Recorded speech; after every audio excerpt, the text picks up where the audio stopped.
Hello everybody, happy Halloween. My name is Katrina Gallick with the March for Life, and I'm here with Tom McCluskey with March for Life Action. Hi there everyone, boo. And recently the March for Life Action put out scorecards for some of the Battleground state Senate elections. So we're going to be going through those today, about everything you need to know about these scorecards and about how to be a well-informed pro-life voter. So to start off, Tom, if you could just go through what a scorecard is, why we put them together. Well, the scorecards are just looking straight out on the life issue, and that's why we did it through the C4. And trying to get either comments or voting records. Luckily, a lot of these candidates had voting records of where they stand on the life issue. We would have loved to have done all 33 races, and as well as a few of the House races. Heck, we would have loved to have gone after some of the governor's races as well. It's just a matter of manpower. Luckily, we do have a crack researcher on staff, Katrina Gallick, who helped out. Except if you do want to donate, maybe right at the bottom of the website right here, there should be a donate button to help us next time around to make sure we can influence even more.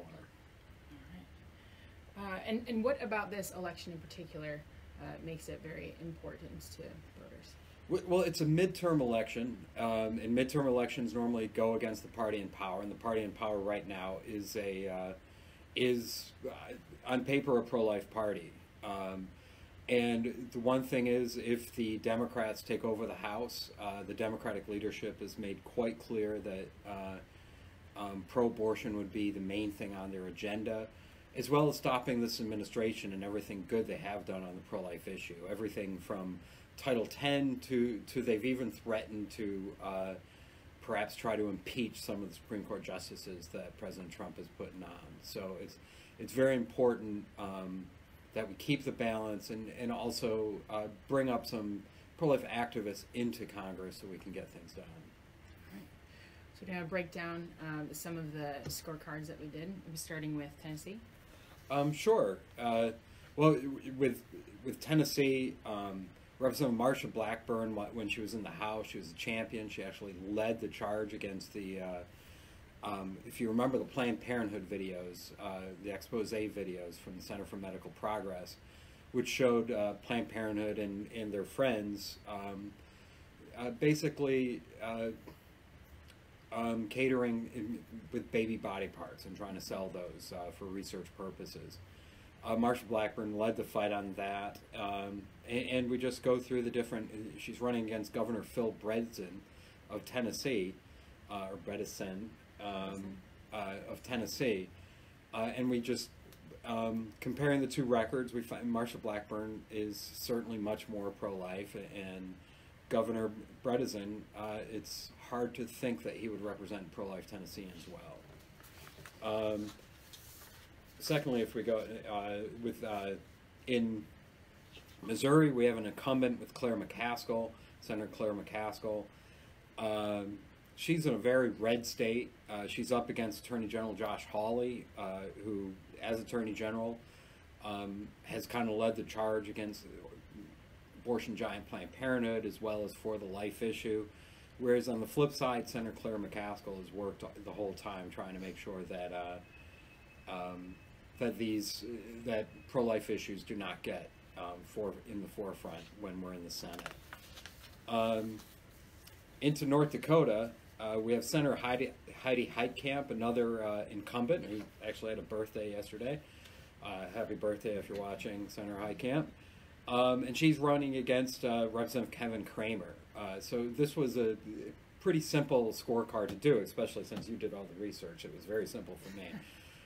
Except you have two elected officials, and their record is pretty clear on different things, such as where they stand on the Supreme Court, taxpayer funding of abortions, and also even the Pain-Capable Unborn Child Protection Act, also called the 20-week bill, and what to do to protect those children and the rights of the unborn.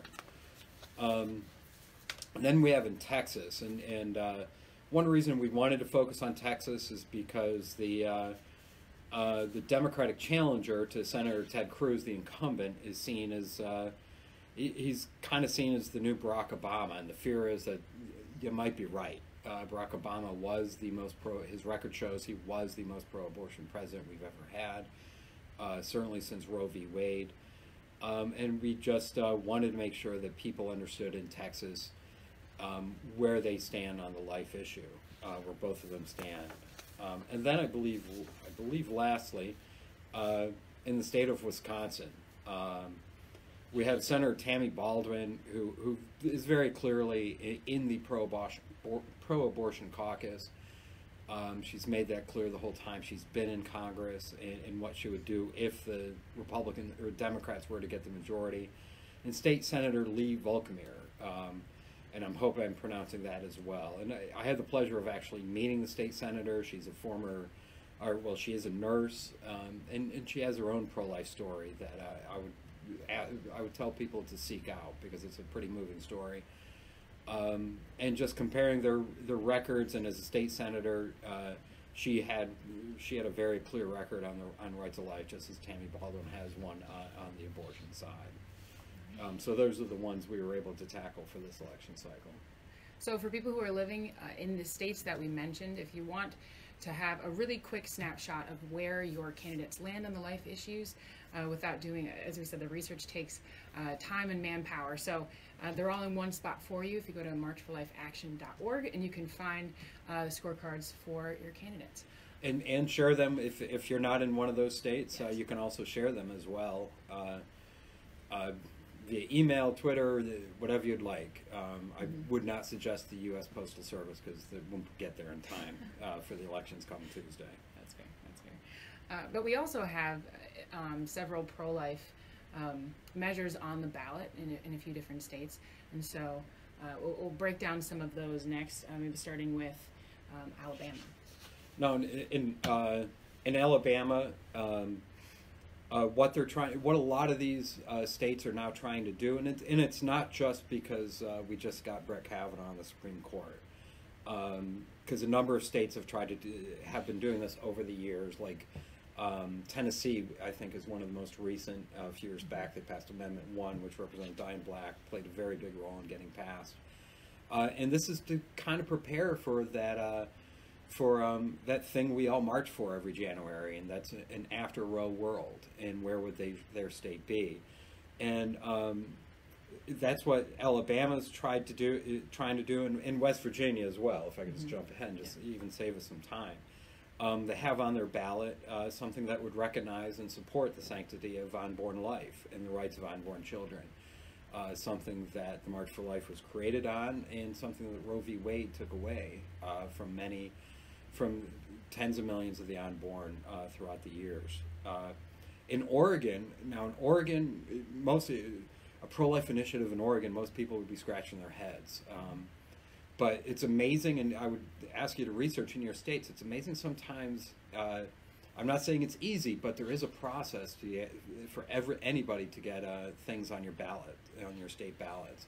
In Oregon, what they're trying to do is, and again, Oregon is the least church state in most records. It's one that is very pro-abortion state, and what they're trying to get on their amendment, thanks to the pro-life groups within that state working together, is something that would ban taxpayer funding of abortion in the state of Oregon. Something that we work hard here on the national level to maintain and to continue doing. And it's just great that in a state like Oregon, where I believe we have a pro-life majority in every state, it's just a matter of doing the right thing and getting out there.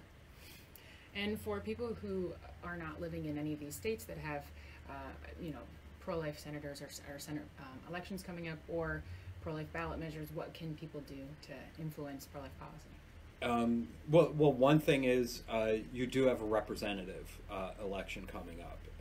And even if the representative, if you know he doesn't support your issues, reach out to their offices and reach out to where you live in their district offices. You can send 3,000 emails to a congressional office here in D.C. and they'll be like, oh, that's nice, that's nice.